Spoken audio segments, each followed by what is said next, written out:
Blizzard warnings in Minneapolis for the first time in 35 years. A whole ton of snow in Wisconsin. Here, though, totally different. We like to do that just to kind of set you up where you are. 87 degrees. You see the plane going through there. No problems, the visibility this evening. Everything kind of pushing off. You can see this upper level low system that's just kind of spinning here near the Four Corners area, and it's kind of moving that snow into the higher elevations near Albuquerque, but everywhere here north in the high country, just some light clouds. You can see here pushing in from California. Very, very light clouds. Nothing that's going to produce any moisture. It's been bone dry here in Phoenix, but over Apache Junction to the east of where that is, and also the Woodbury fire location, we saw that rain push through pretty well, and we have that flash flood warning that's still in effect. That's going to take you into the overnight hours, but we should be out of the woods for the most part at this time. This system has been a mess. This low pressure system that continues to spin in all this severe weather that's now pushing through South Carolina, North Carolina, tornadoes touching down in Greensboro today. You have a ton of snow in Michigan. You had 15 inches of snow just east of Green Bay and Door County yesterday. They got another foot of snow today. So that's mid-April for Wisconsin. That's very unusual for them. 98 degrees. We're a smidge under 100 in the 10 o'clock hour, and look at where we got to today. 109 for the high. We were knocking on the doorstep of a 40-year-old record. Now, we didn't get there, but we were well above average for a lot of us, and also those overnight lows. Look, 90 degrees. That's too much on September 7th. Today was one of those days. It did kind of feel that way, didn't it? Oh, it's clean. It's fresh. I expected seagulls to come flying by.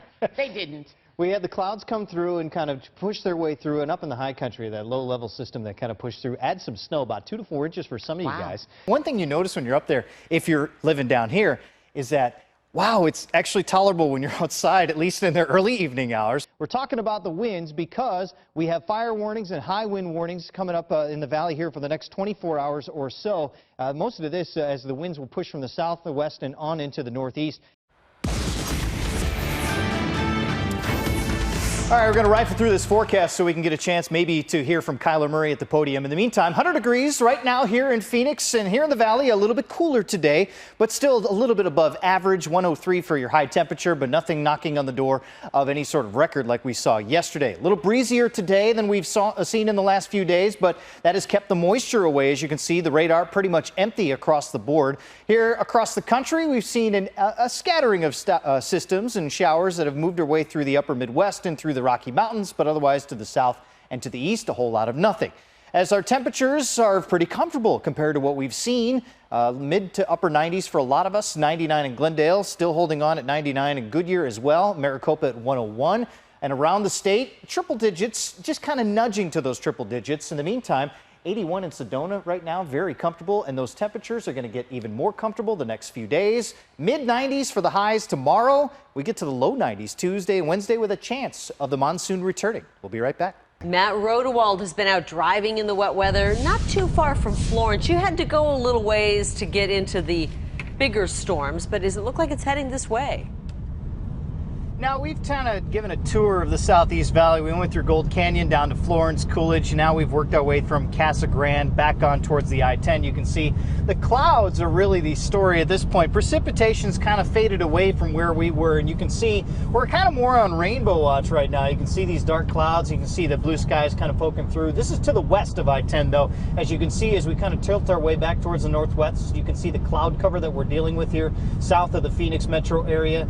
And of course, not a lot of rain at the moment, but we saw plenty of rain earlier as we went through Gold Canyon, and we saw a good chunk of it. So pretty heavy rain, and it's kind of ponding at times. We didn't see any hail. We did not see some heavy winds, although there are some reports of heavy winds around, and some people that weren't exactly prepared for the rainy weather today. Take a listen.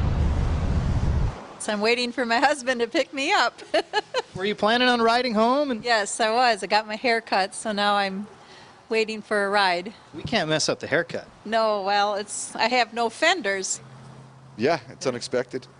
Yeah, it's nice. Not keeping you from going out and doing what you need to do today? No, definitely not. No. April showers mean? May flowers. Here we go. Yeah. Very good. I got it. She got it. John and Carrie, you have to get up pretty early in the morning to get one past her. Back here live as we're cruising along the I-10 westbound, a little bit north of Casa Grande, heading back towards the valley area. Again, the dark clouds that you're dealing with right now, not really producing any severe weather, and really we haven't seen a whole lot of severe weather on this date of April 23rd, so that is something that's a little bit unusual. But as we talk to people today, they like the day like today because they know those triple-digit temperatures, they are coming. We're live here on the I-10. Matt Rodewald, Fox 10 News. Matt Rodewald live at Madison Elementary in Phoenix. Now, they are considering maybe some changes tomorrow?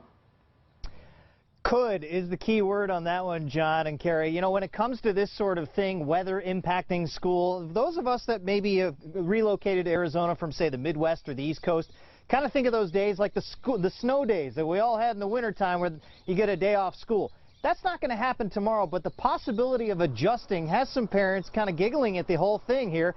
And here we are in central Phoenix, where we're starting to see some rainfall, but no real visible concerns about flooding in this particular area. However, there is a possibility, and the school district is considering, the Madison School District, that there might be some flooding in the area that causes parents to be late to work or having the possibility of those parents late dropping their kids off. So they're considering all elements, including a modified schedule, which basically means they would start later than normal. All of this got us thinking when we were talking to parents today about a different generation and asking one simple old school question. Is this the part where you go, you know what, when I was your age, I walked to school without shoes. but you know what, kids, when I was your age. Exactly. We'd be out in the rain, getting splashed by cars, and we're enjoying it. When I was your age, it didn't matter. Actually, we looked forward to rain because, you know, they kind of had different stuff going on inside, and so my kids like the rain. Some of us are looking forward to the rain. Here's part of the statement from the Madison School District, essentially saying we have no plans to close, but we will let parents know directly. And what that essentially means is they'll all get an email and what is the plan for tomorrow. But guess what? Those parents are going to get that email around 5:30 in the morning. So even if they start too late, they're going to get that and have to be up bright and early in order to get that email, figuring out what their day has in store for them. We're live in Central Phoenix. Matt Rodewald, Fox 10 News.